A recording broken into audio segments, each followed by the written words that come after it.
Dando inicio a este ciclo de conferencias virtuales organizado por el Colegio Nacional de Biólogos, voy a comenzar con la presentación del tema cianobacterias en los sistemas acuáticos continentales.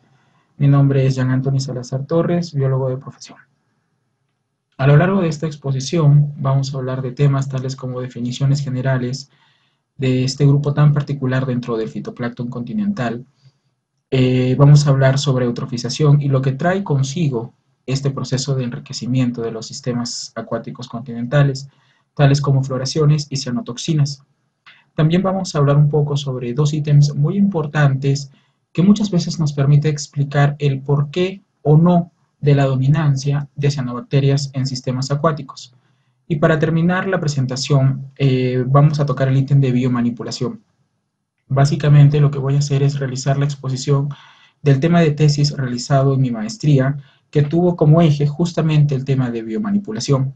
Se utilizó un pez omnívoro filtrador en un reservorio eutrófico tropical y se evaluó mediante experimentos en campo a través de mesocosmos cómo este pez omnívoro filtrador se constituye como un potencial controlador de floraciones de cianobacterias bajo condiciones dadas. Bien, como sabemos, el término cianobacteria, el estudio de las cianobacterias no es algo nuevo. Desde su primera observación y reconocimiento por diferentes botánicos desde 1755, estos organismos han sido fuente de fascinación y atracción para muchos científicos. Digamos, si queremos darle un campo aplicativo al por qué estudiar la ecología de cianobacterias, podemos centrarnos en los programas de vigilancia de calidad de aguas, que aún son incipientes en nuestro país, Perú. Estos programas justamente de lo que se encargan es de vigilar qué factores podrían potenciar la aparición de floraciones de cianobacterias en ecosistemas acuáticos continentales. Cabe resaltar que la mayoría de la literatura encontrada justamente para entender el funcionamiento y la ecología de estos organismos proviene del hemisferio norte. Y como sabemos, no del todo las características climáticas de este hemisferio son similares a las de nuestro hemisferio. Y mucho más aún si nos centramos en nuestro país, donde sabemos de que existen diversos ecosistemas adaptados a diferentes condiciones climáticas y donde estos organismos también han buscado la forma de adaptarse a estos cuerpos. Y bueno, para comenzar nuestra presentación, vamos a hablar un poco acerca de las definiciones generales de este grupo tan especial dentro del fitoplancton, tales como taxonomía, algunas características que las han hecho muy tolerantes a situaciones que para cualquier otro grupo de fitoplancton se verían siendo perjudicados en su desarrollo dentro de un sistema acuático, y cómo es que las cianobacterias han obtenido justamente estas características a través de su proceso evolutivo. Entonces comenzamos. Bien, si vemos este esquema que nos explica un poco acerca de la posición taxonómica de las cianobacterias, vamos a ver de que Brugmark las clasifica directamente dentro del grupo de los organismos procarióticos. Las cianobacterias van a poseer características tanto de organismos eucarióticos, tales como poseedoras de clorofila A, algunas de clorofila B y D, de ficobiliproteínas como un pigmento accesorio para realizar la fotosíntesis, y justamente este pigmento accesorio es el que le da este color verde azulado, y es por eso que a veces son denominadas algas verdes azules. Pero si nosotros direccionamos nuestra atención hacia la pared de las cianobacterias, la pared celular, pues vamos a encontrar peptidoglucanos, lo que nos recuerda y lo asocia directamente hacia bacterias gram negativas.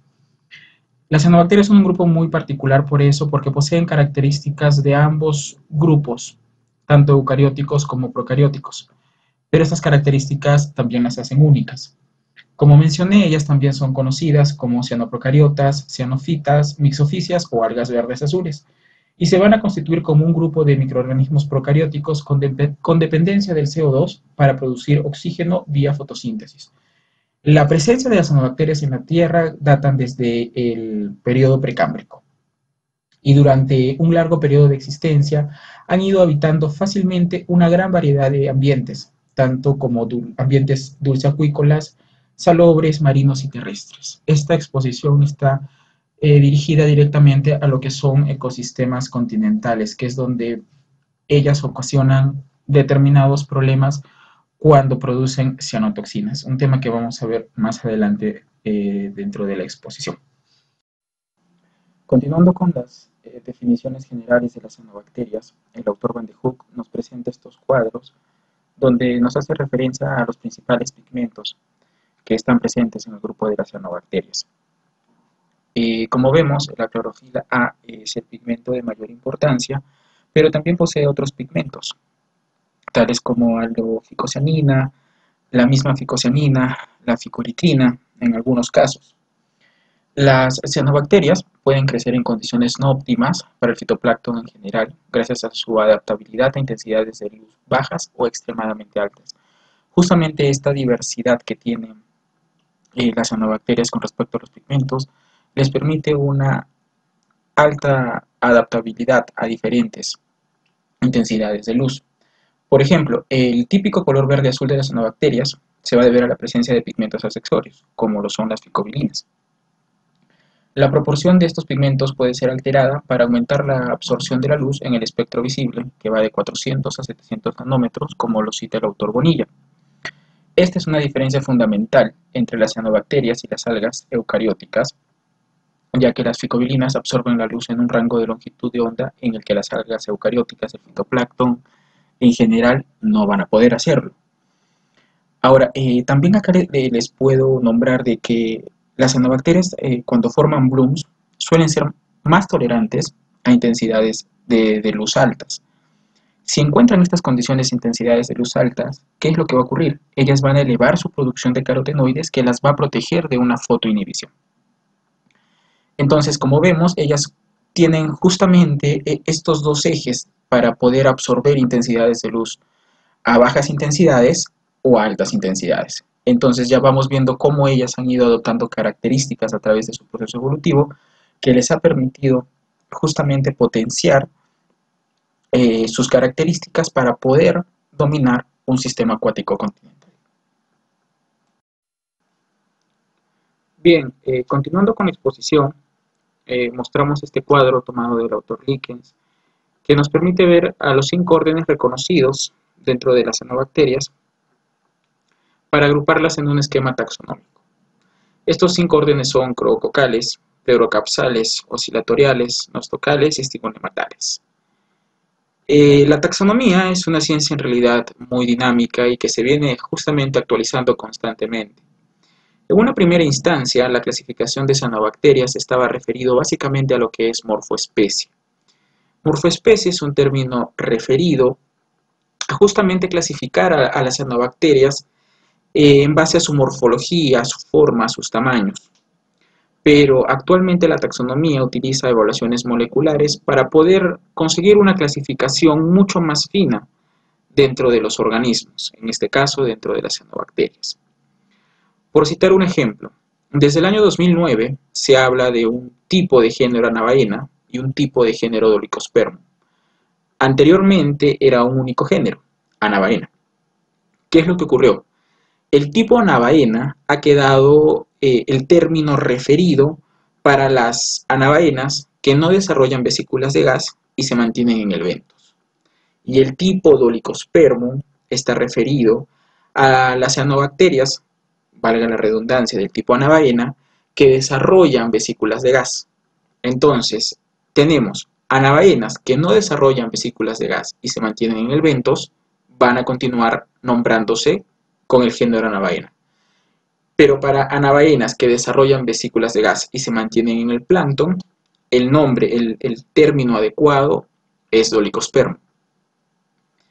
Como vemos, justamente la taxonomía nos permite tener esta dinámica y estos cambios que lógicamente van a ir sucediendo a lo largo de los años. En esta presentación yo aún continúo utilizando el tipo Anabaena, pero estoy haciendo referencia al tipo Dolichospermum, es decir, al tipo que se desarrolla en el plancton y que desarrolla vesículas de gas.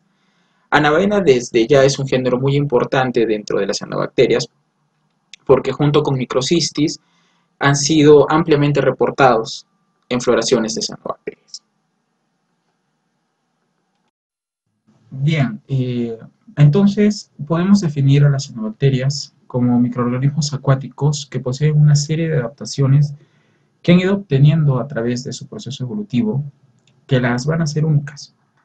Su amplia distribución se va a deber a su metabolismo versátil y adaptaciones estructurales y enzimáticas, tales como las ficobiliproteínas que mencioné en el esquema taxonómico inicial, que componen un sistema antena auxiliar en la captación de luz para la fotosíntesis, posibilitando su sobrevivencia en ambientes con poca luz. También ellas van a poder realizar una fijación de nitrógeno atmosférico. Este proceso es realizado solamente por algunas especies a través de estructuras especializadas denominadas heterocistos, que van a favorecer su desarrollo en ambientes con baja concentración de compuestos nitrogenados. Entonces, podemos darnos cuenta de que estas características, por ejemplo, el poder desarrollarse a baja luz y el poder captar el nitrógeno atmosférico, ya las convierte en unos fuertes competidores frente a otros grupos dentro del fitoplancton. A su vez, ellas van a poseer organelos intracelulares especializados en brindarles movimiento, tales como las vacuolas de gas o aerótopos. Esta característica es muy importante ya que les permite regular su posición a través de la columna de agua. Más adelante vamos a ver cómo esta característica de aerótopos les da realmente una ventaja frente a otros grupos del fitoplancton. También ellas van a poder reducir la herbivoría por la producción de mucílago, propio de algunos géneros. Nuevamente aquí mencionamos a los géneros Microcystis y Anabaena. ¿Qué es lo que ocurre? Este mucílago va a dificultar la ingesta por parte del zooplancton de estos géneros, en especial de cianobacterias, que son potenciales productores de floraciones y también productores de toxinas. A su vez, como mencioné, ellas tienen una alta capacidad competitiva por el nitrógeno, por estas estructuras especializadas denominadas heterocistos. También ellas van a poseer la capacidad de desarrollar células diferenciadas, denominadas acinetos, que van a funcionar a manera de esporas de resistencia en condiciones adversas. Esto quiere decir que cuando ellas no encuentran las condiciones para desarrollarse en el sistema acuático continental, desarrollan estas células diferenciadas denominadas acinetos, y estas células se encuentran en un estado de latencia en los sedimentos. Cuando un sistema presenta un estado de eutrofización fuerte acompañado de una floración, es donde en los sedimentos vamos a poder encontrar estas estructuras de resistencia denominadas acinetos. En esta diapositiva podemos observar una representación gráfica de las dos estructuras especializadas de las cianobacterias que mencionamos en la diapositiva anterior, los acinetos y los heterocistos. Los acinetos, como mencioné, van a ser estructuras de latencia que van a encontrarse en los sedimentos de sistemas eutrofizados que han sufrido obviamente un proceso de floración de cianobacterias. Estos acinetos, que son como esporas cianobacterianas, cuando encuentran las condiciones apropiadas nuevamente, pues van a germinar, dando origen de nuevo a la aparición de los géneros propios de las floraciones de cianobacterias. Y bueno, los pequeños círculos que observamos dentro de los acinetos van a ser las vacuolas o aerótopos, estas estructuras que les permiten movilidad a través de la columna de agua en un sistema acuático. Esta división se encuentra en todos los sistemas acuáticos a casi cualquier latitud. Algunos géneros son cosmopolitas, pero otros aparentemente van a estar más restrictos a áreas temperadas, como el género filamentoso oscilatoria, y otros tales como Cylindrospermopsis van a estar restringidos a sistemas acuáticos tropicales. Digamos que esta es la regla general, pero en realidad podemos encontrar a diversos géneros de cianobacterias en diversos sistemas acuáticos. Más aún en nuestro continente sudamericano, en el cual poseemos diferentes microclimas. Las cianobacterias van a poseer diferentes formas unicelulares. Podemos dar ejemplo al género Synechococcus. Van a también formar tricomas y filamentos, tales como oscilatoria, anabaena, nostoc, y también van a ser coloniales, como los géneros Aphanotese, Aphanocapsa y Microcystis. Si intentamos entender a una clasificación clásica de estados de productividad en un sistema acuático continental, tal como oligotrófico, mesotrófico y eutrófico, las cianobacterias van a encontrarse en un estado eutrófico asociado directamente a pHs alcalinos. ¿Qué es lo que ocurre después de un estado eutrófico? Ocurre que este grupo de cianobacterias va a terminar agotando la carga de nutrientes y van a entrar en un estado de senescencia.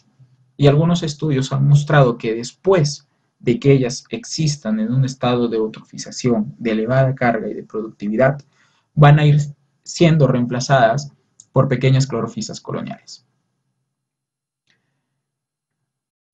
Hablemos del término eutrofización. El término eutrofización está estrechamente ligado al grupo de cianobacterias. Van a haber términos que vamos a encontrarlos a lo largo de la presentación.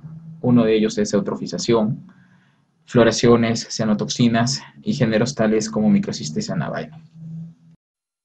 Eutrofización. Eutrofización es el aumento de la productividad, valga la redundancia, de los organismos productores primarios tales como el fitoplancton de un sistema acuático, debido a una elevada entrada de fósforo.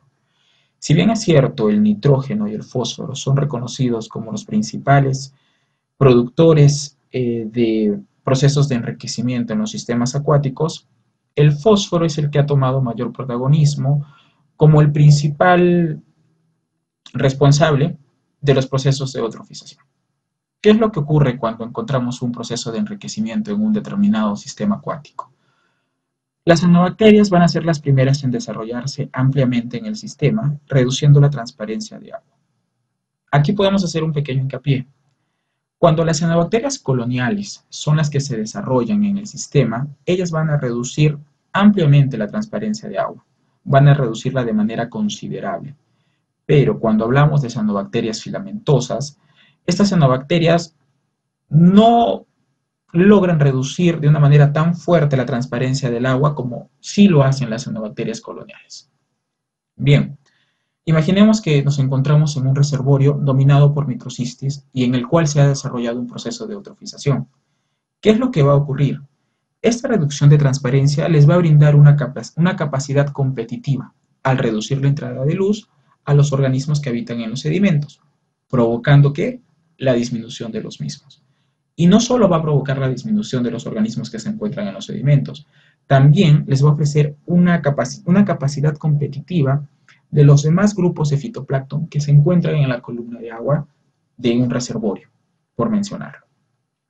A su vez, en los procesos de eutrofización, si bien es cierto las cianobacterias son las primeras en desarrollarse, el sedimento se va a convertir en un microsistema muy activo, en el cual las bacterias van a acelerar el proceso de mineralización del fondo, trayendo consigo una disminución de oxígeno.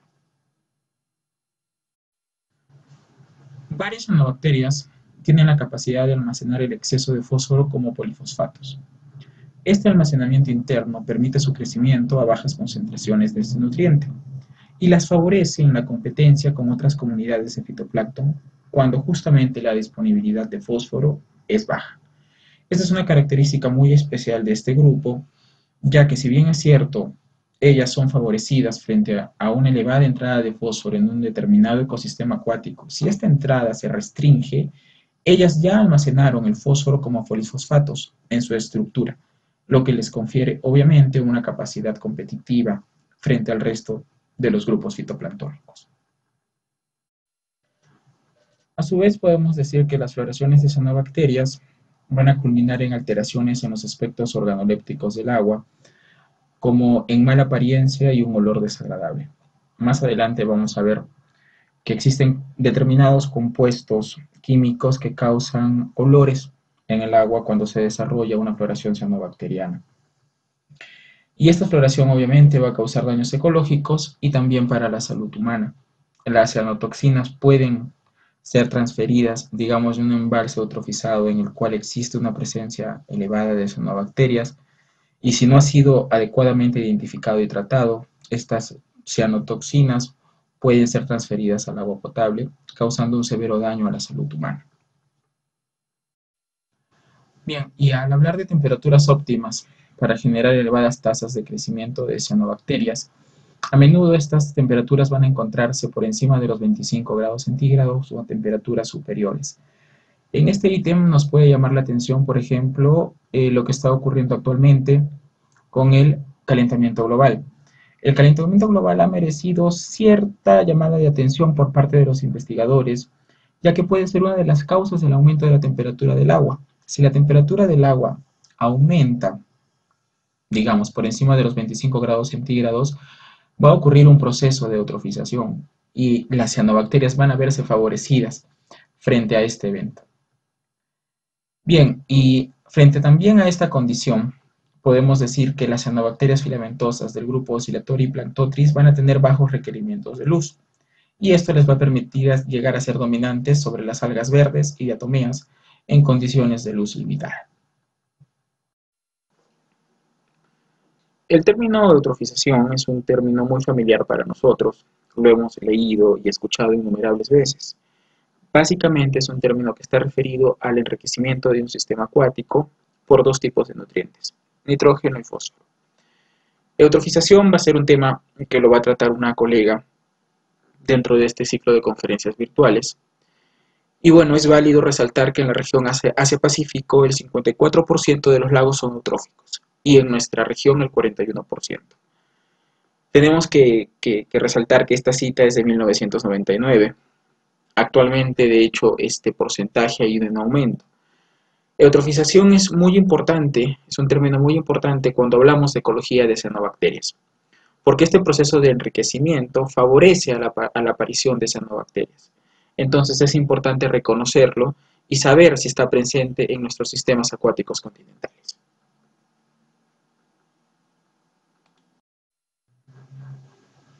Pasando al tema de cianotoxinas, vamos a hablar un poco sobre qué son estas toxinas desarrolladas por estos microorganismos acuáticos y cómo afecta a un determinado sistema.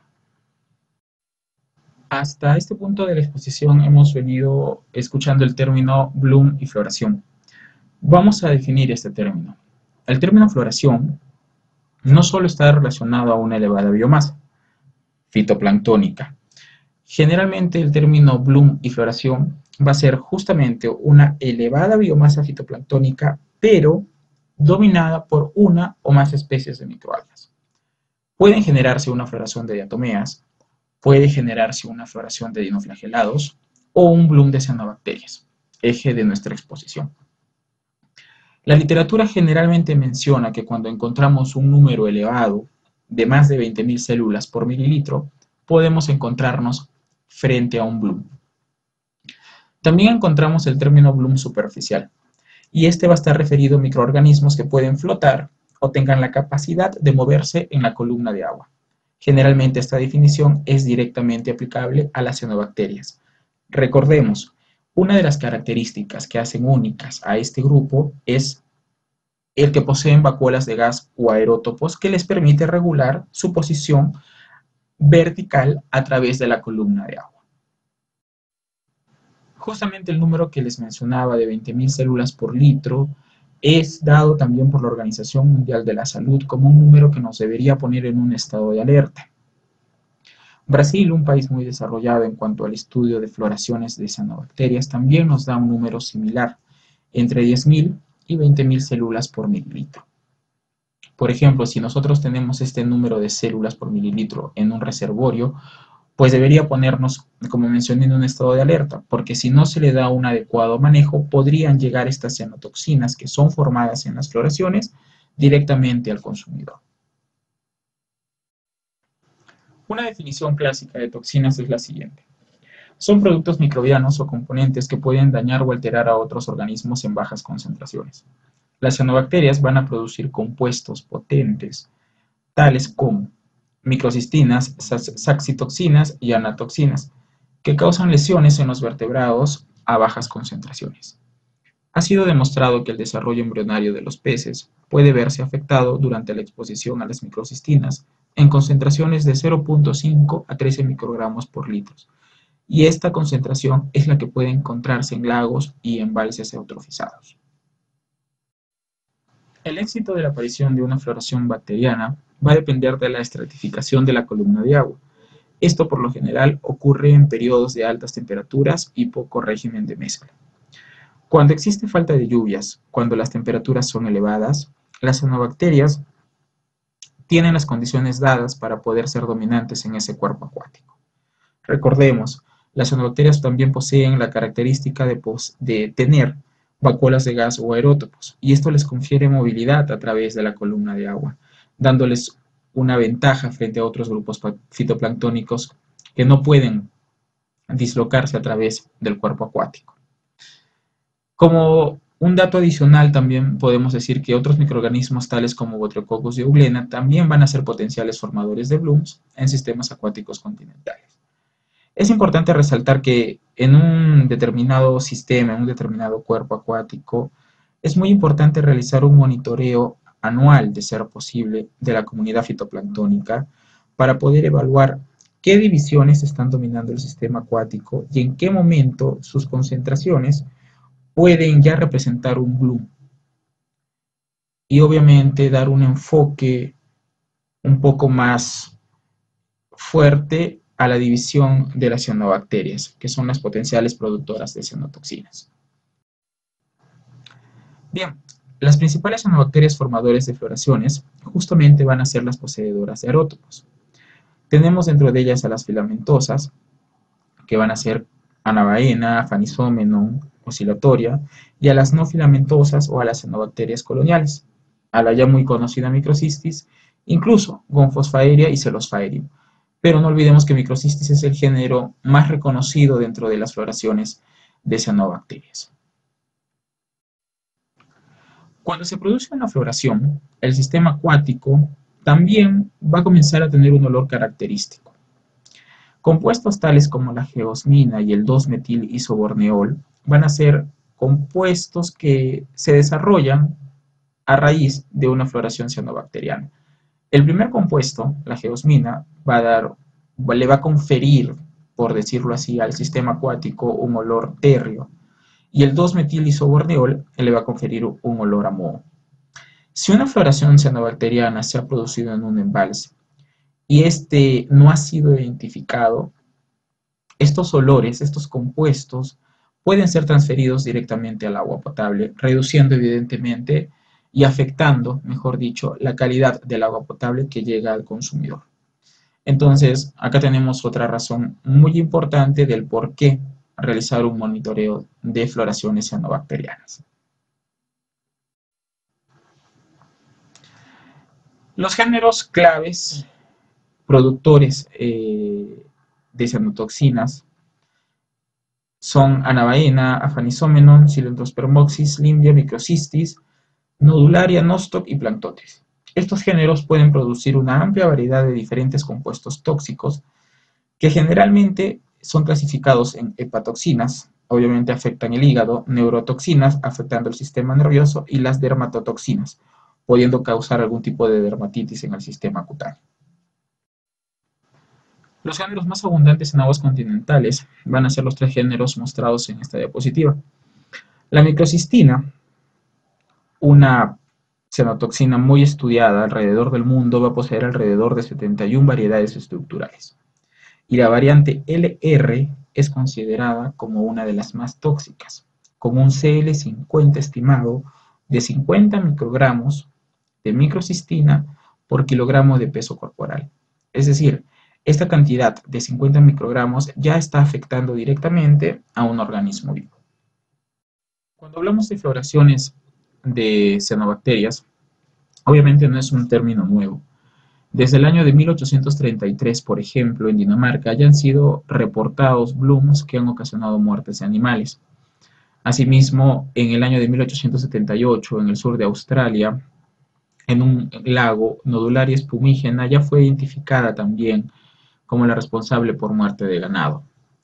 Asimismo, en 1884, Microcystis y Anabaena ya fueron los géneros identificados como los que ocasionaron muertes de animales y peces en un lago.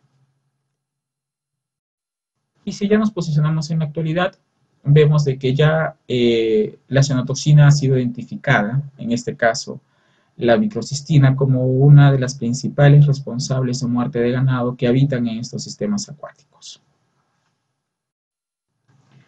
Bien, este esquema es muy interesante de ver, ya que podemos ver de que cuando no existe un régimen de mezcla mostrado en el cuadro A, las cianobacterias se van a volver dominantes. Una falta de turbulencia, una falta de una adecuada mezcla de un sistema acuático provoca el éxito de las cianobacterias.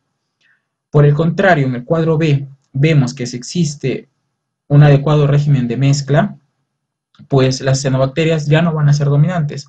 En este caso podrían ser dominantes las diatomeas. Entonces, cuando no tenemos un adecuado régimen de mezcla, recordando en las diapositivas anteriores, que se produce generalmente cuando existen elevadas temperaturas que provocan la estratificación del medio acuático continental, es donde este grupo va a comenzar a dominar. Bien, este esquema nos permite ver, por ejemplo, que en las barras está expresada la concentración de microcistina y las líneas punteadas o las líneas finas son las líneas que representan a un determinado género con su determinada biomasa. Vemos que claramente cuando existe el aumento, por ejemplo, de Planktotris, la concentración de microcistinas se ve elevada. Entonces, si bien es cierto, la relación elevada biomasa cianobacteriana y elevada cantidad de microcistina no es al 100%, pero sí ya nos da un indicio de que cuando hablamos de altos biovolúmenes o biomasas de determinados géneros, sí ya debería llamar nuestra atención de que también las microcistinas podrían estar presentes en el ecosistema acuático continental. Ahora vamos a hablar de un ítem muy importante también asociado a las cianobacterias y es el término alelopatía. Las cianobacterias se vuelven dominantes no solo por la competencia de nutrientes y luz. Recordemos que hemos hablado que las cianobacterias tienen la capacidad, por ejemplo, de almacenar fósforo cuando éste no se encuentre en las condiciones y en las concentraciones adecuadas en el sistema acuático. Ellas también pueden desarrollarse a bajas concentraciones de luz. Aparte de estas características, también ellas van a poder liberar compuestos tóxicos en contra de sus competidores. Por dar algunos ejemplos, las cianobacterias Citonema y Fischerella van a producir compuestos que van a inhibir el transporte de electrones fotosintéticos de sus competidores. Por otro lado, Anabaena flosaquae va a producir una toxina que paraliza al alga verde Chlamydomonas. Es decir, esta cianobacteria produce un compuesto alelopático que inhibe la movilidad de Chlamydomonas. No solo las cianobacterias poseen estos aerótopos que ya les brinda la capacidad de movilidad a través de la columna de agua. Por otro lado, en contraparte, también van a producir toxinas que van a paralizar a sus potenciales competidores, como lo vemos en este ejemplo. Microcystis va a poder inhibir la fijación de carbono de género de otros géneros de fitoplancton. En resumen, estas interacciones en el que una especie afecta directamente a sus competidores a través de la liberación de una sustancia química tóxica se conocen como interacciones alelopáticas. Vemos claramente que las cianobacterias han desarrollado un sistema muy complejo para poder ser dominantes en un sistema acuático. Poseen vacuolas de gas, pueden fijar nitrógeno atmosférico, almacenan fósforo, reducen su capacidad de herbivoría frente a la comunidad zooplanctónica y no solo eso, también producen compuestos tóxicos alelopáticos que les permite competir también con otras especies, con otros géneros, con otras divisiones dentro del fitoplancton. Las interacciones alelopáticas pueden ser analizadas mediante simples modelos de competencia, donde se considera una especie de cianobacteria tóxica y una especie de fitoplancton sensible, ambas especies compitiendo por un nutriente limitante. Las cianobacterias producirán una toxina que tendrá un efecto negativo en las especies de fitoplancton sensible. Las predicciones de esta interacción alelopática pueden ser explicadas por un enfoque gráfico que vamos a mostrarlo en la siguiente diapositiva. Este gráfico nos permite entender cómo es que podrían funcionar las interacciones alelopáticas de un grupo de cianobacterias tóxicas con otro grupo de fitoplancton sensible. Las letras NT representan a las cianobacterias tóxicas. Las letras NS representan al fitoplancton sensible. Tenemos tres posibles soluciones en este gráfico. Observemos la línea paralela representada por las letras NT. ¿Qué es el NT? Cianobacterias tóxicas. ¿Qué es lo que ocurre en esta línea paralela? No va a haber un desarrollo de las cianobacterias por falta de mínimos requerimientos de nutrientes. Un segundo escenario es donde tenemos a las palabras Cyanobacterium wins. En este caso, las concentraciones de toxinas son tan elevadas que las especies sensibles son competitivamente excluidas por las cianobacterias. Esto quiere decir que las cianobacterias van a volverse dominantes. Y en un último y tercer escenario, las cianobacterias van a ser excluidas. Enfoquémonos en las letras Sensitive Phytoplankton Wins. ¿Qué es lo que ocurre? Las concentraciones de toxinas son bajas y la disponibilidad de nutrientes también son tan bajas que se van a encontrar por debajo de los límites mínimos requeridos por las cianobacterias. De esta manera se excluye. Entonces, este es un gráfico basado entre nutrientes y toxinas que nos permite entender de una manera básica cómo es que puede estar funcionando las interacciones alelopáticas entre las cianobacterias y un grupo determinado de fitoplancton. Estos dos cuadros también nos permiten entender un poco acerca de las interacciones alelopáticas. Por ejemplo, el cuadro B nos muestra de que un determinado grupo sensible de fitoplancton era el que se encontraba dominando inicialmente un determinado sistema acuático. Al dominar este grupo fitoplanctónico sensible, inicialmente el cuerpo acuático consume los nutrientes a tal punto que cuando llegan las cianobacterias no encuentran los mínimos requerimientos de nutrientes para su desarrollo. Por tanto, el grupo de fitoplancton sensible termina dominando el sistema. Por otro lado, en el cuadro C, cuando vemos de que el grupo cianobacteriano es el grupo fitoplanctónico inicial dominante de este sistema acuático, también va a ocurrir lo mismo que en el cuadro B. Consume los nutrientes excluyendo al fitoplancton sensible. Pero no solo las cianobacterias también pueden consumir los nutrientes. Recordemos, ellas también pueden producir toxinas o compuestos alelopáticos que las favorecen en su competencia con otros grupos de fitoplancton. Adjunto a las interacciones alelopáticas tenemos a las interacciones tróficas. Es muy importante reconocer qué interacciones están funcionando en los sistemas acuáticos que se van a estudiar. Entonces, cuando vamos a hablar de interacciones tróficas, es importante reconocer este tipo de esquema. En las interacciones reconocemos a dos palabras muy importantes en inglés, el bottom-up y el top-down control, que no es otra cosa que el control ascendente y el control descendente. Cuando hablamos de un control ascendente, estamos hablando de un control originado por nutrientes. Es decir, el sistema se encuentra regido frente a la entrada y salida de nutrientes para el comportamiento de la biota acuática existente. Cuando hablamos de un control descendente, estamos hablando de un top-down control. Este control está dirigido directamente a cómo los organismos de niveles superiores vienen controlando justamente organismos de niveles inferiores. ¿Qué es lo que ocurre? Por ejemplo, si nosotros tenemos una dominancia de peces piscívoros, van a excluir a los peces planctívoros. Si no existen peces planctívoros, la comunidad zooplanctónica va a poder desarrollarse ampliamente. Y si la comunidad zooplanctónica se desarrolla ampliamente, va a poder realizar un efectivo control del fitoplancton. ¿Qué es lo que ocurre si no existen peces piscívoros? Los peces planctívoros van a depredar efectivamente a la comunidad zooplanctónica, dando, digamos, un libre albedrío a la comunidad fitoplanctónica, no teniendo un potencial controlador. Pero también tenemos otro escenario.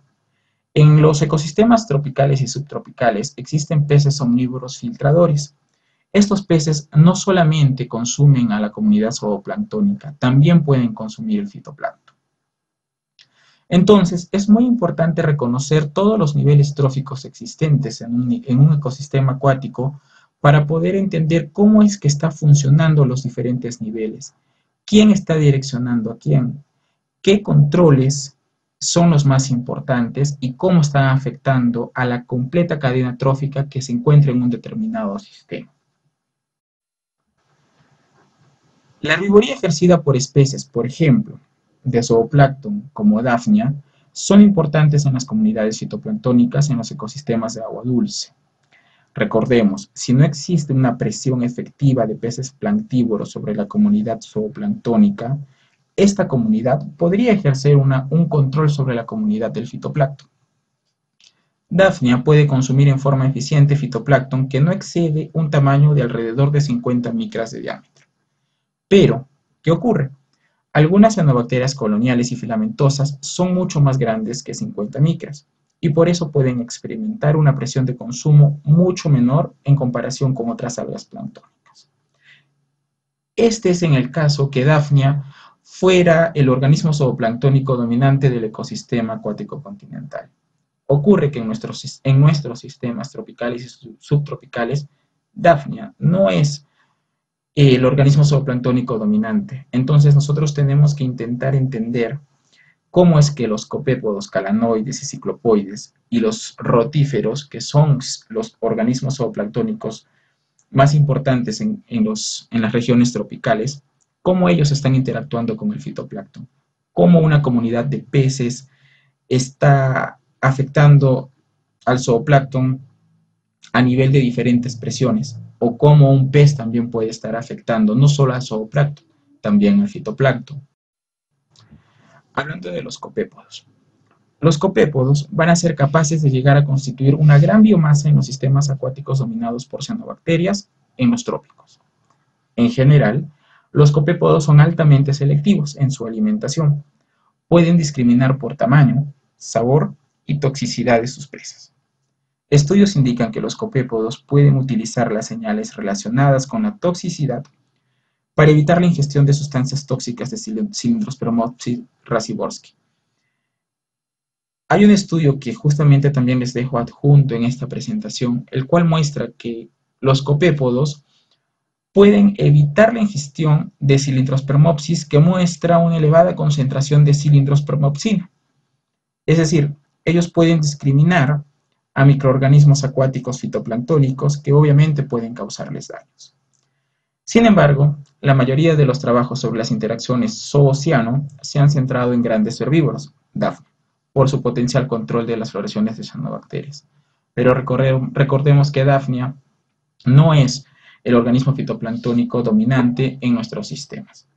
Es muy importante comenzar a entender qué comunidades están dominando nuestros sistemas para poder comprender el funcionamiento de nuestras interacciones tróficas. Las especies de cianobacterias más comunes formadores de Bloom, como hemos venido repitiendo, son Microcystis anabaina.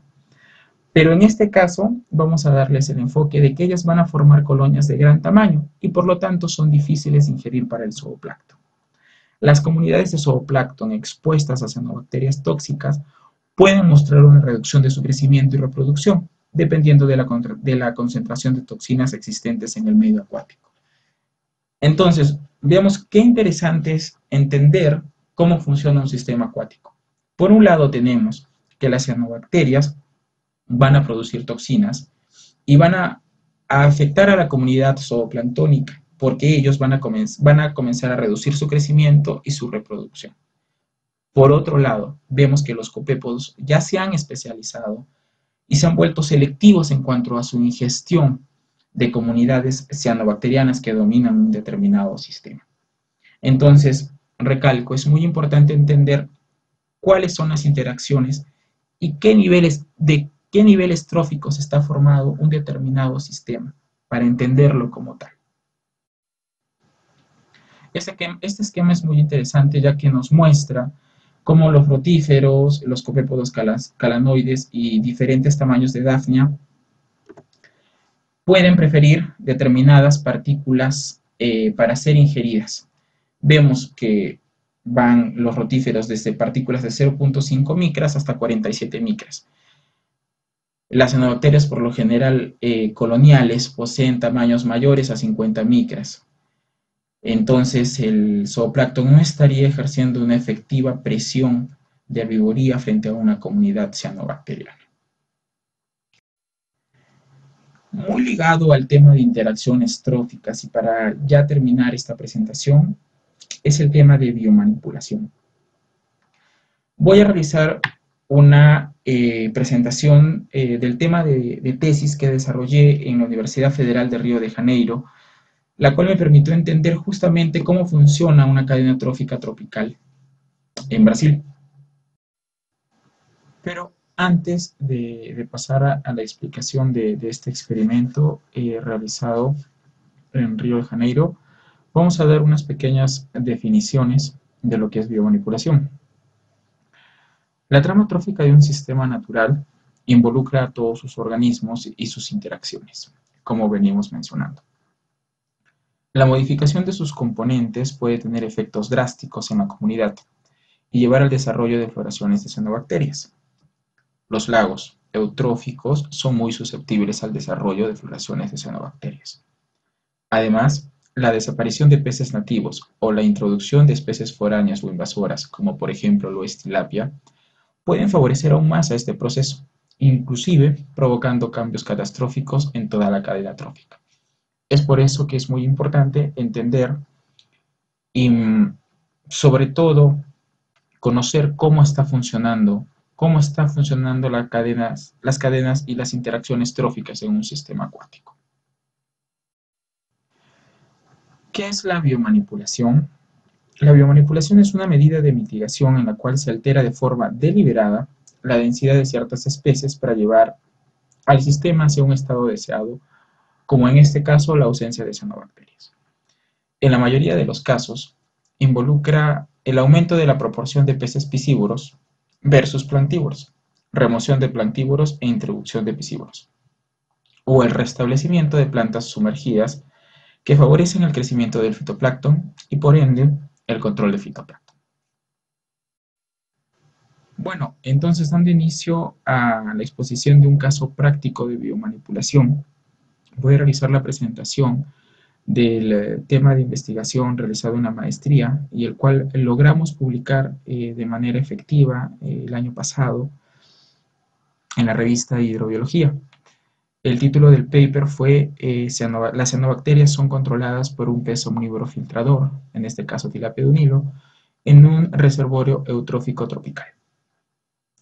Este paper posee un diseño experimental muy interesante y resultados positivos con respecto a un posible control de floraciones cianobacterianas.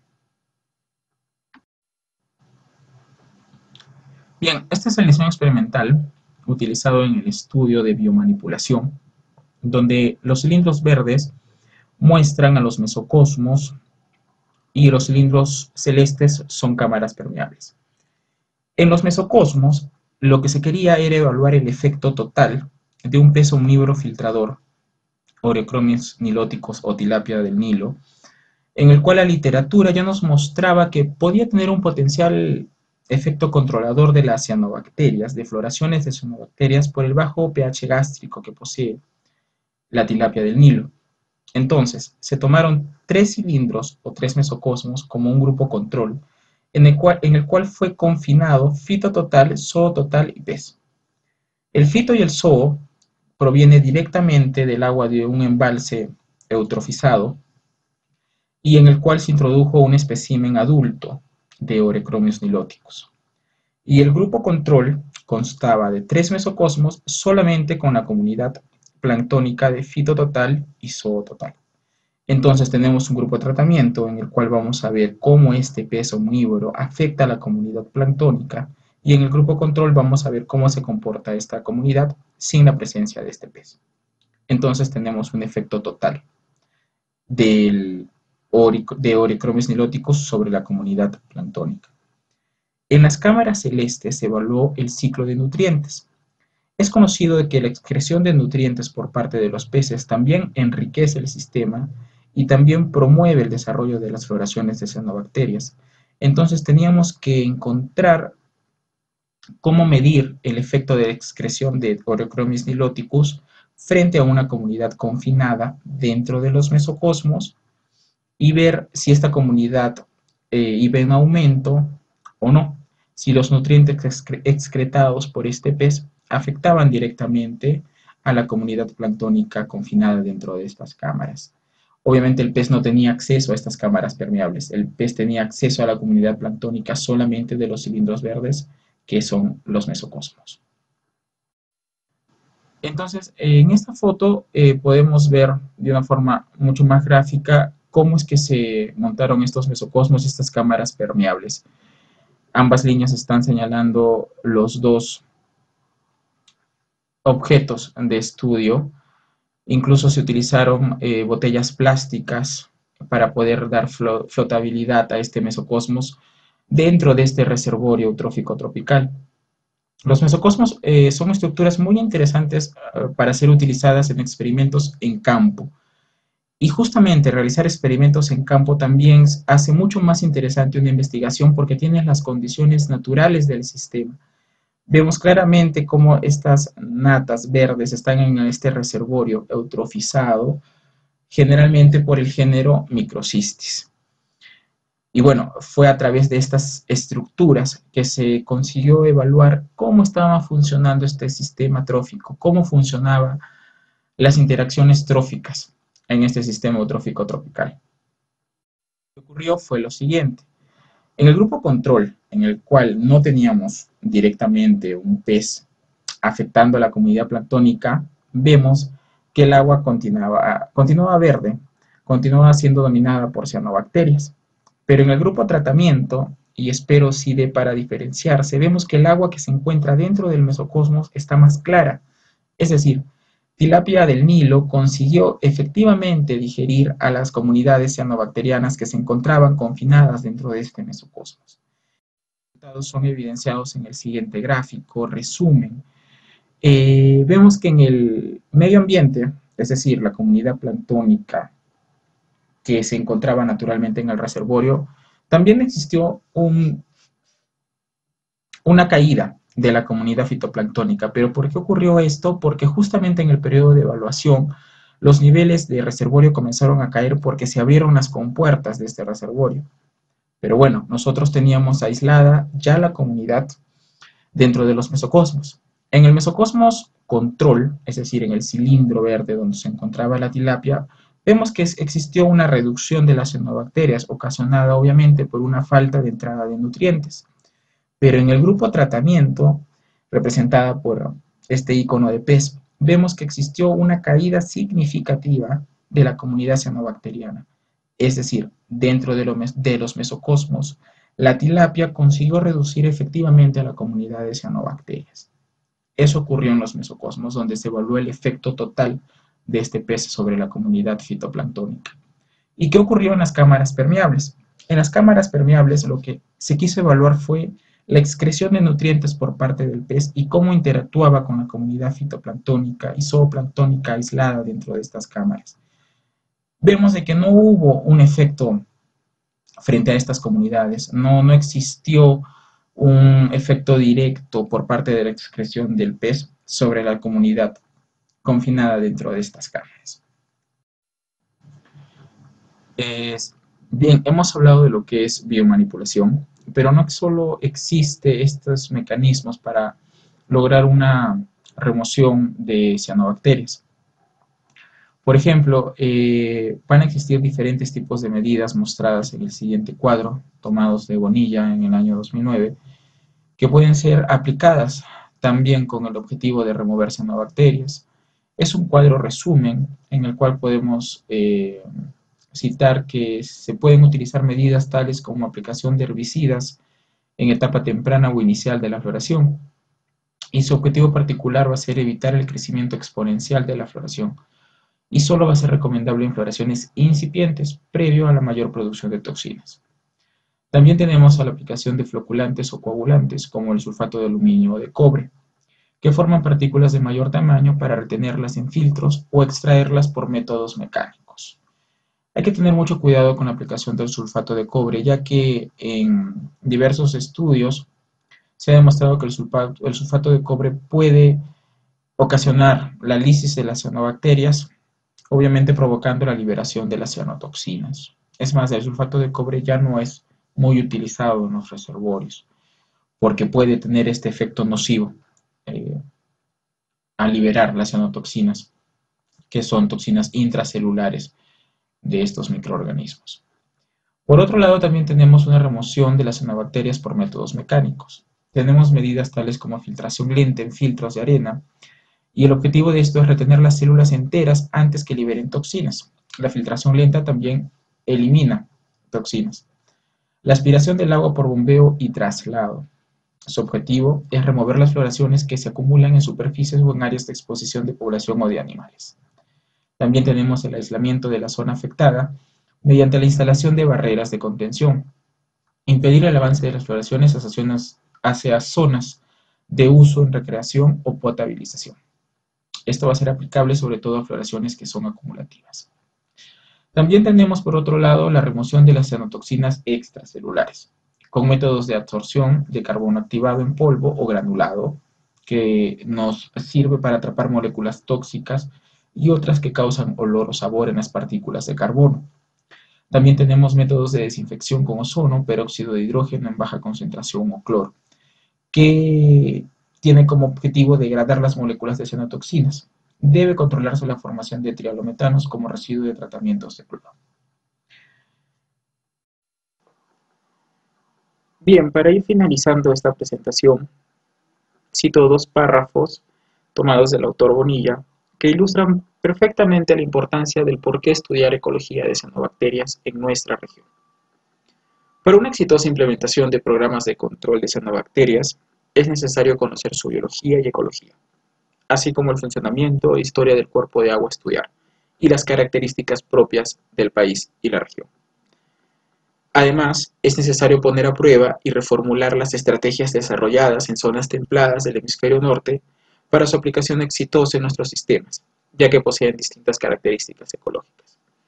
Como mencioné en las primeras diapositivas, la mayor parte de la literatura referida a ecología de cianobacterias proviene justamente del hemisferio norte.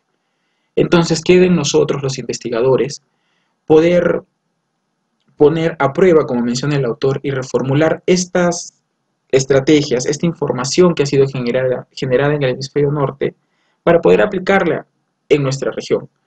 Por citar un ejemplo, en el sur de Perú existen ecosistemas acuáticos continentales a más de 3.000 metros sobre el nivel del mar, que poseen regímenes de precipitación diferentes a los del hemisferio norte, poseen características de temperatura, humedad, viento diferentes a los del hemisferio norte.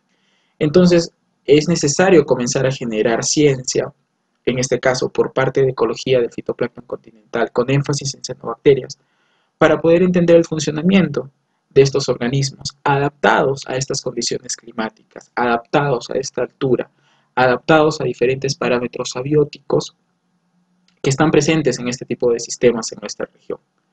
Entonces, repito, es muy necesario comenzar a generar este tipo de investigaciones para poder tener una, por ejemplo, implementación exitosa de programas de control de floraciones de cianobacterias.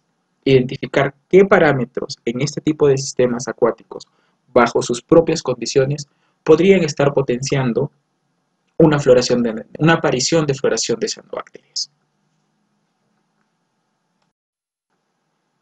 Muchas gracias por la atención brindada a esta presentación. He intentado compartir con ustedes una de mis pasiones como biólogo, que es justamente el estudio de las cianobacterias, de la ecología de cianobacterias. Como sabemos, la información en la ciencia es muy dinámica y está en constante actualización. De todas formas, las bases que he compartido con ustedes en esta presentación, las bases de ecología de cianobacterias, nos ayudan mucho a entender cómo funcionan estos organismos. Y bueno, ya para finalizar, hago mucho hincapié en lo que justamente mencionábamos en la diapositiva anterior. Es necesario comenzar a conocer nuestros sistemas aquí en Perú. Es necesario comenzar a estudiar la ecología de cianobacterias para poder justamente vigilarlas y evitar que nuestros sistemas puedan llegar a floraciones, porque cuando este evento se produce, pueden traer consecuencias, como una transmisión, como ya vimos en una parte de la presentación, de cenotoxinas hacia fuentes de agua para abastecimiento público, deterioro de los ecosistemas acuáticos y entre otros eventos que no son nada favorables justamente para nuestros sistemas.